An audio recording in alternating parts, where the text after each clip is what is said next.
This collection of votive stones from near Thugga provides further evidence of this process.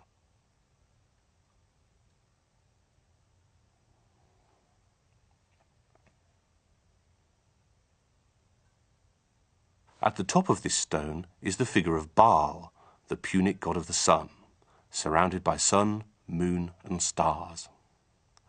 But he's also holding a thunderbolt, the symbol of Jupiter, the Roman god of the heavens.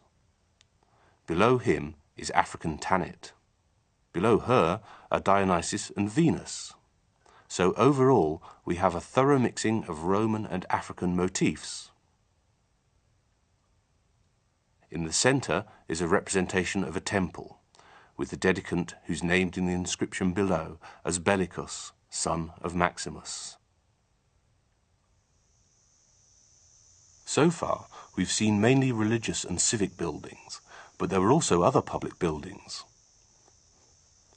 Outside the city walls on this plateau was Thugga's circus. Little remains now, but the building type is well known from other cities and mosaic representations.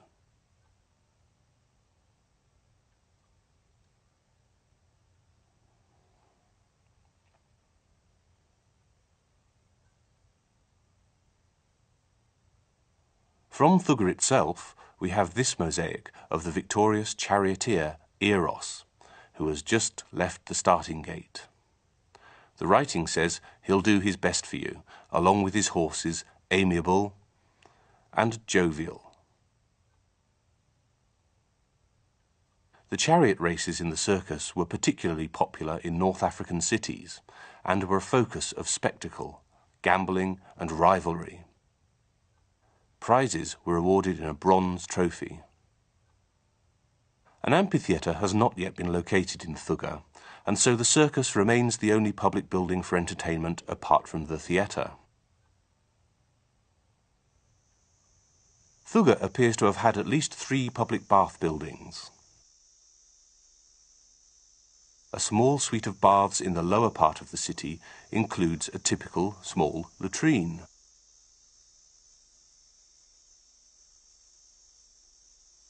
Although small, the baths were highly decorated, including this mosaic of 3 cyclopses making the thunderbolts of Jupiter in the cave of Vulcan, as described by Virgil in the Aeneid when the shield of Aeneas is being made.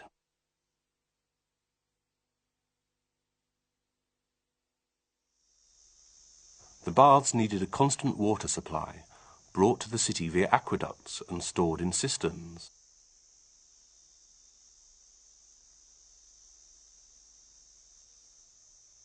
These cisterns also served this bath complex, built in the AD 260s.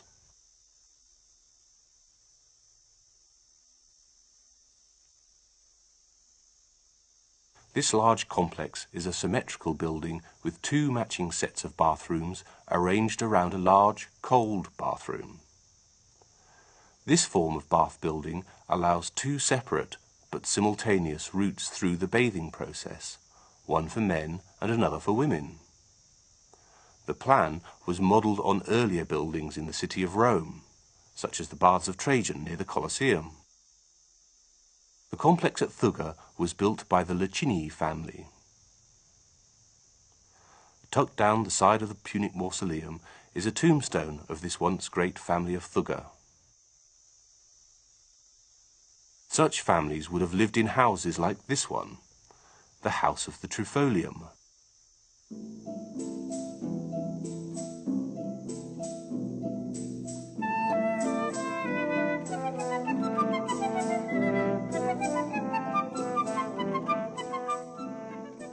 Many houses were decorated with mosaics showing hospitality scenes.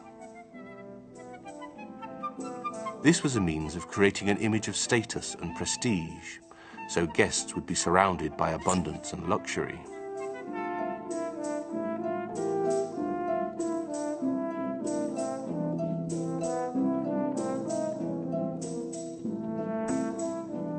Here, servants pour wine from 2 amphorae, labelled in Greek, Pie, drink, and Sethe, good health.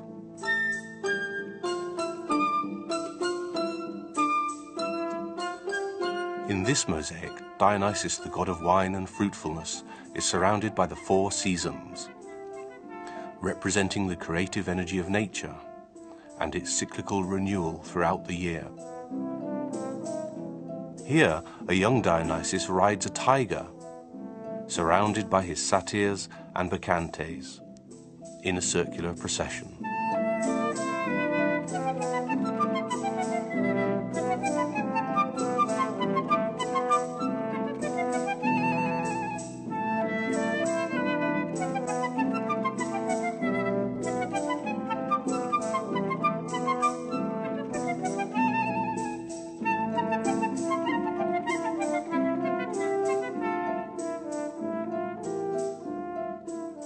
Around these is a border composed of scallop shells, tridents, and dolphins.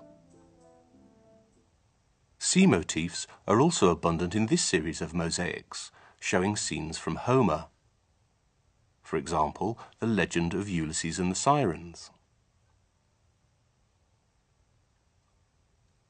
From the same floor, another panel shows a scene from the 7th Homeric hymn, where the young Dionysus drives away Tyrrhenian pirates, turned into dolphins as they were cast into the sea.